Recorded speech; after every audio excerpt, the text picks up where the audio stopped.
if you don't follow Beth, you should be following her. She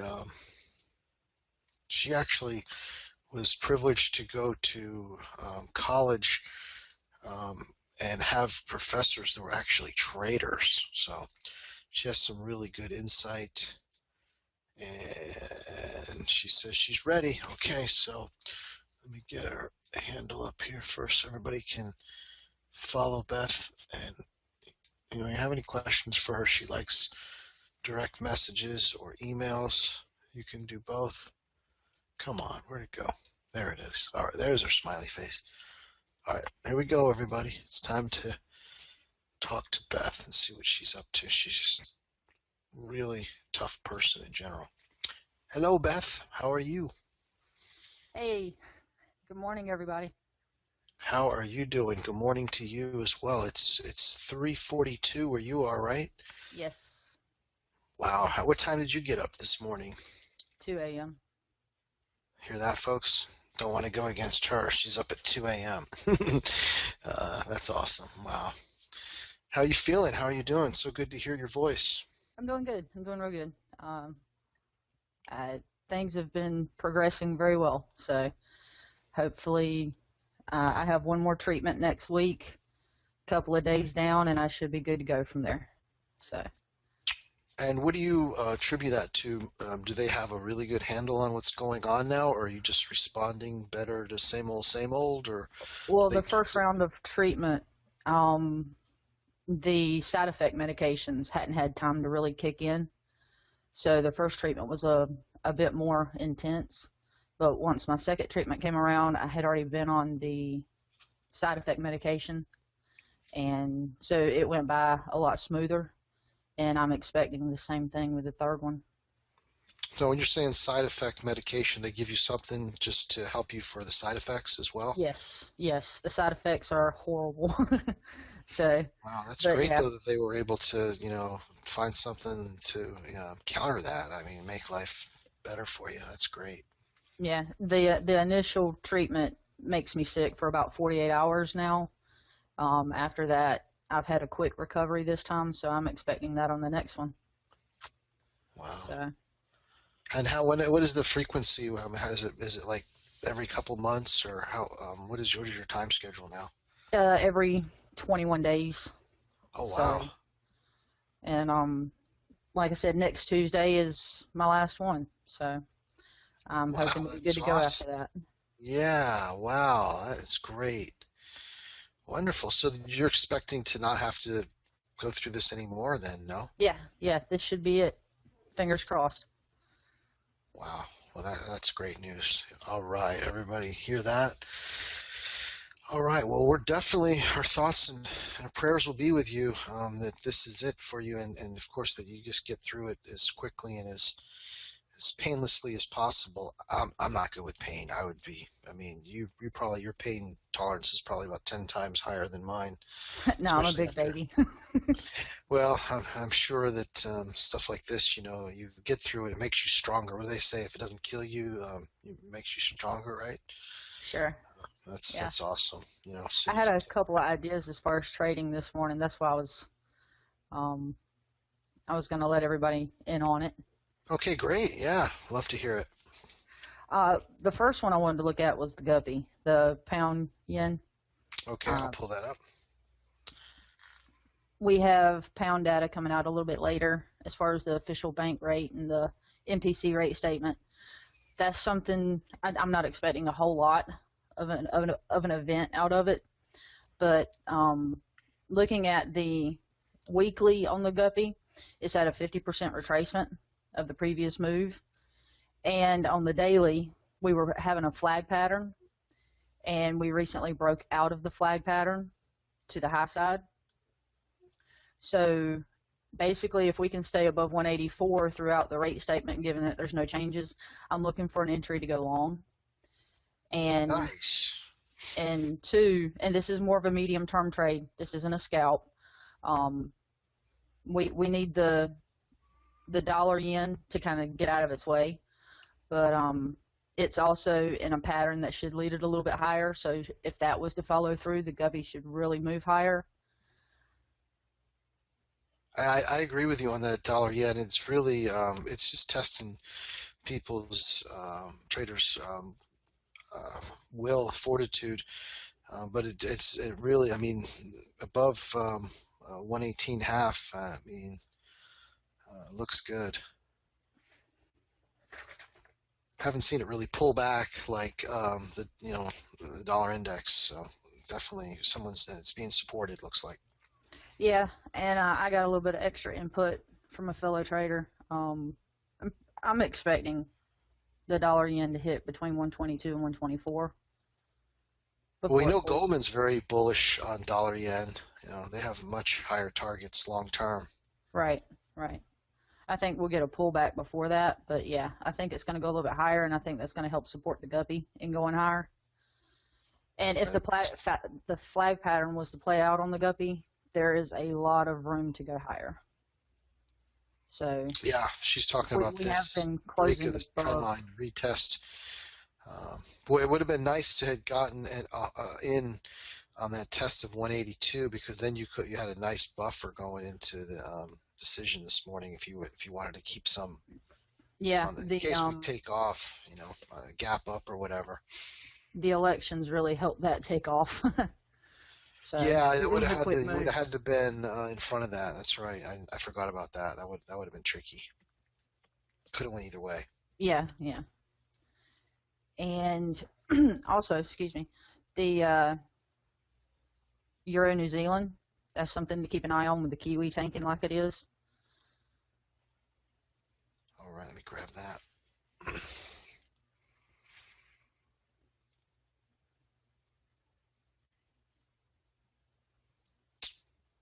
Okay. Looks like you've already got a trend line in place, and you can see where it's testing that trend line. Right. This one's tricky because of euro's not looking so. So you're thinking maybe the euro may be the prettier of the two ugly ones here. Possibly, yes. Obviously, the way it's moving already. For me, this would be really hard to get involved. I tell you, these types of breaks, initial entries, and I know they work quite well. Are really hard for me to get involved with after such a move like we've seen here in the violent move on this daily. And that's why they end up working because traders are thinking, gosh, how much, the retracement was so shallow though. It is so bullish off that whole number 150. Yeah, looks interesting. At least up to the 200-day, 154 area. I don't think so. Nick wants to know, are you already long guppy and looking to add? No, I haven't entered yet. She's going to wait and see what happens with the with this. Are we going to get a statement as well? Yes. The MPC rate statement. Nice. That'll be good. It's otherwise it would be a non-event because they've been pretty much been duds forever. Yeah. I was hoping it would pull back a little bit closer to 184. I had a great entry on Friday at 184.20, and I was preoccupied and missed it. So I've been kicking myself over that one, but I am looking for a spot to get in on it. And here she's talking about that support, which was resistance, became support. Let me go down in time a little more so everybody can see it. Probably looks really interesting in a smaller time. Yeah, here you had the benchmark, and then it kind of retested it in a very bullish manner because it didn't even touch it. This is when you have to get aggressive. I was unsure about entering there just because I was wondering about the gap. Because even though it was for rollover, you never know if they would push lower or not. So. Yeah, it didn't. It didn't look very bullish in this situation here. That's for sure. Nice. Well, it's so good to hear from you. That's for sure. I love Mike and any of you all up And Beth's always got ideas. She's always got something. And one thing is, when a setup comes, it's not always going to look beautiful in bigger time. Um, but that's when you have to really define your stop properly so you don't get devoured if the bigger time does come into play more. Um, but I mean, when positions are extended either way, it's very hard for traders to get involved with the trend, and that's when they push it further. So I agree. I like getting after. I mean, I like I mean, what we're seeing, it's hard to do, but those ideas end up being right. Another one I was looking at was the Euro Aussie. Okay.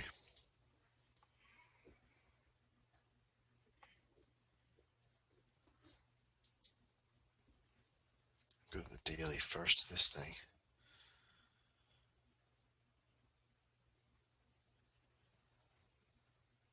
Retesting the downward sloping trend line. Yes. It's retesting 50 back. that. I mean, you've got that bigger channel that it's kind of been in. And it just came off the bottom of that. But given the bullish nature of the Aussie right now, I'm actually leaning for this to go downward. Yeah, that makes sense.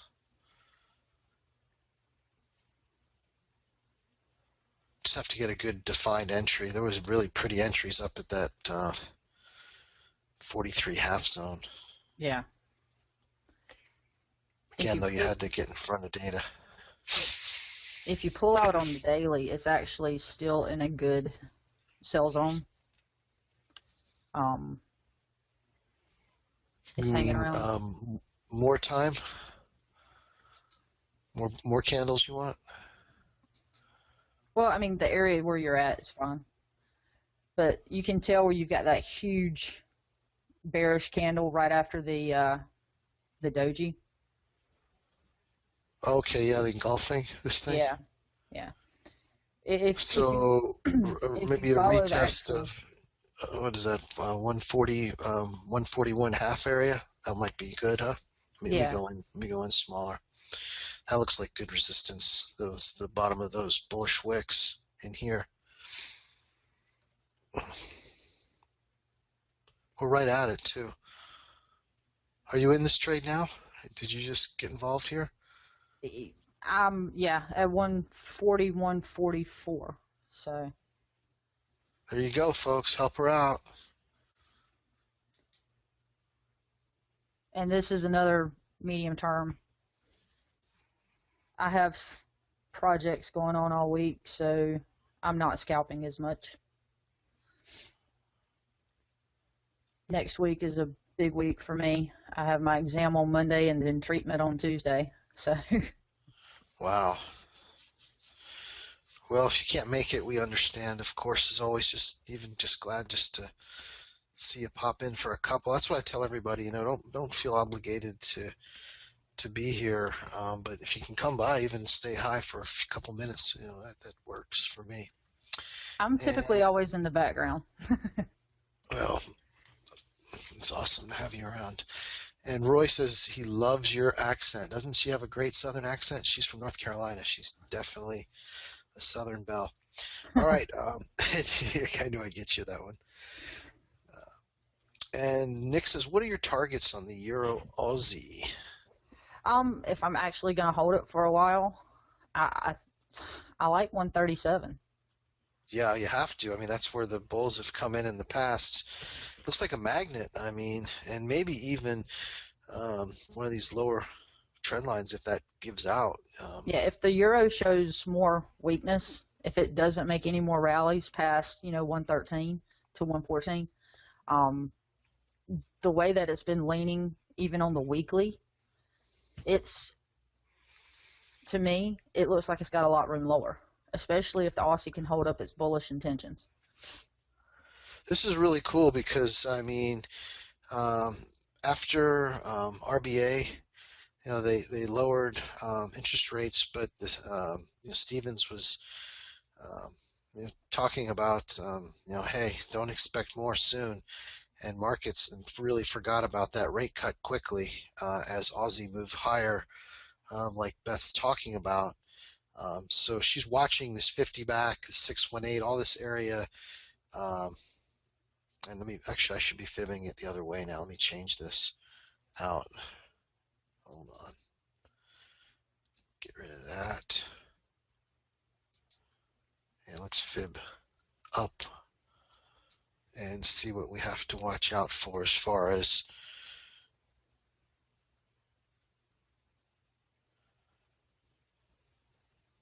levels. Yeah, on the 70 Euro to 78, Aussie. it looks like the key spots. 78, a whole number. That's the 50 back. Go ahead. I'm sorry. Well, I was just gonna say on the Euro Aussie, if you span out to the weekly, it seems like it would have been flagging in a mini like retrace upwards, but the fact that the flag is already about 75% of the original move, that's what also lends me to think it's going to go lower. Yeah, I mean, I used to talk about elongated flags with Blake, and he would say that the longer that a flag extended, the more chances of it failing. Exactly. And not working. I mean, you want to If see. the flag is extended more than 50%, most of the time it will fail. Right. And do you use like time as well, like Blake was saying? I mean, I don't know. I guess if it's pretty and it's really, holding up and almost forming like an L, inverted L, then you almost want to just put a stop in and let the price action, make the decision for you. Yes. At least that's what I try to do. I used to get cute a lot, and what I call getting cute. And boy, I'll tell you, there's nothing worse than being positioned and having it right and not being in it when the move happens just because of some kind of little internal price action. All right. Those were my 3 picks. I like this a lot. I tell you, I like this fundamentally, and I like the setup, and I like where it is right now. Even I mean, and it's starting to work for you as we've been speaking. Right in here, I mean, up against this resistance zone. I mean, I know it's not. It's only an hourly, and there is support. We're sitting on support as well in here. And this gives out, and it's nice to have this support here because if it gives out, then you have a area where stops can be run quickly to get you to that 140 half or even lower, 140. Yeah, and we have the moving averages here on the hourly starting to roll back with a lot of nice looking bearish wicks overhead. Yeah, I'm also keeping an eye on the Bund because it has been testing the 155 area, trying to get back above that off that spike lower. So It's keep that in interesting mind. you mentioned that. There was an alert I saw from Blake about the Bund inverted head and shoulders neckline. Right. Heads up if we break higher following the massive daily hammer. Euro dollar. This was on Friday. Could follow German bonds higher. Yeah, need to keep that in mind when we're looking at the euro pairs. Where do we get a where do we get a live free? You can get it on TradeView. Oh, really? It has it Yeah. there. Yeah. I gotta find that. All right, 4 a.m. Let's do this. Let's take a break. Beth just shared with some great ideas with us. She's shorting Euro Aussie. She's watching that guppy closely. Hold of 184. It's starting to move higher too. Look at it go. And she's using that dollar yen as well as a tell on that guppy, and hopefully it won't get too far away from us before Bank of England at 7 a.m. in 3 hours. All right, everybody. Beth, thank you so much. Is there anything else you want to add or anything else you want to say? No, not unless anybody had any questions. That was all I had. Oh, yeah, there we go. Questions time. Anybody have any questions? Which level is Beth willing to risk down to on the Guppy long entry? Stop loss on Guppy. Nick wants to know if you get your entry. Let's see. Honestly, if it gets below like 183.60 in that area for me, it makes me think that it's going to head lower instead of higher. Right, because then you have this work that's been done will have been, these traders will be on their heels and will start taking out stops below this 184.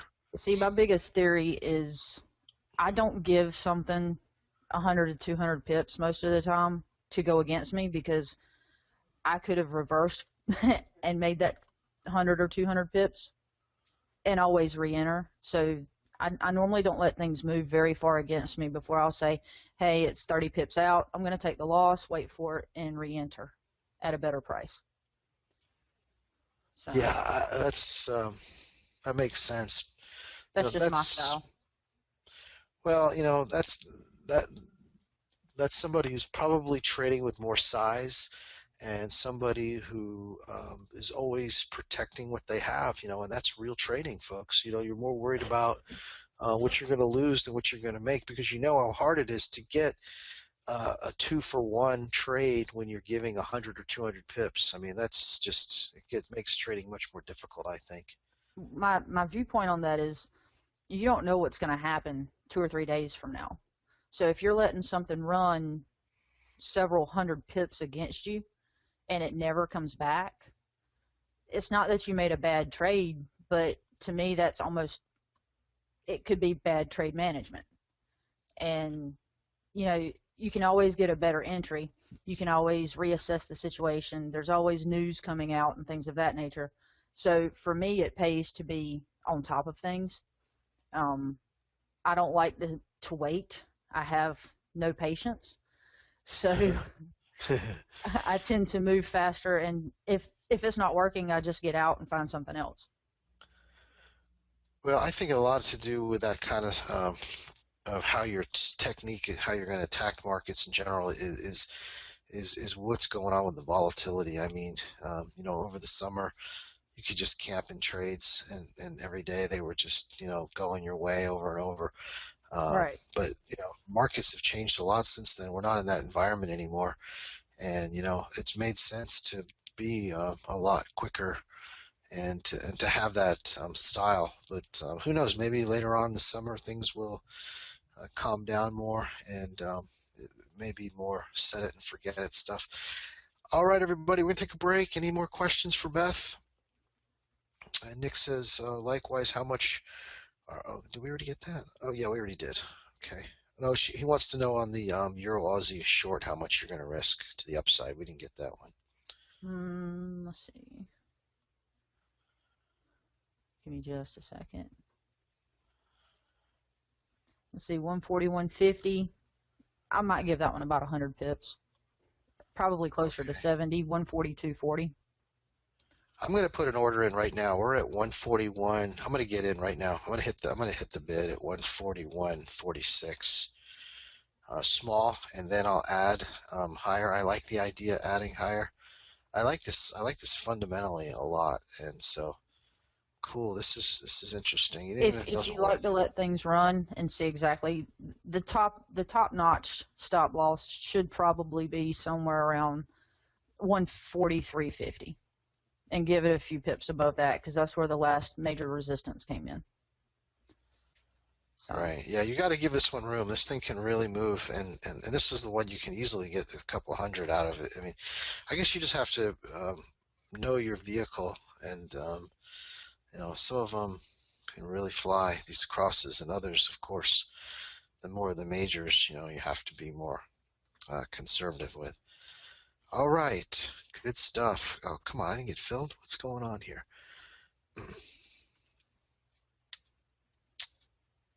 All right, any more questions, anybody? We're so lucky to have Beth take her time. Very busy gal. She's got a lot of irons in the fire, different places. So thank you so much, Beth, for taking your time to come on.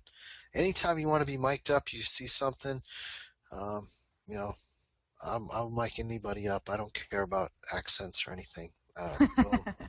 We'll get some of these Brits to interpret for some of you all with too much of an accent.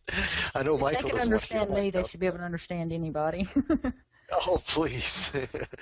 That's funny, though. Okay, Beth, everybody, let's go to break. We'll be back.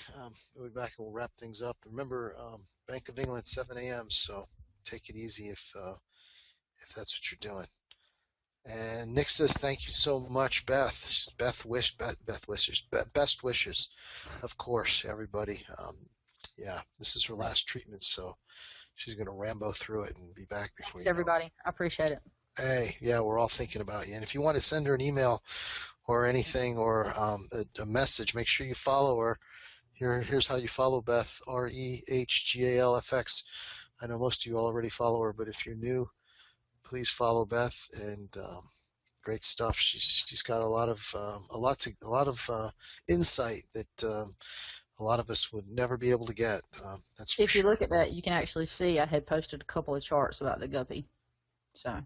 All right, there you go. All right, everybody, I'll be back. Quick break. So go follow Beth and look at her tweets. Be right back. Thanks again, Beth.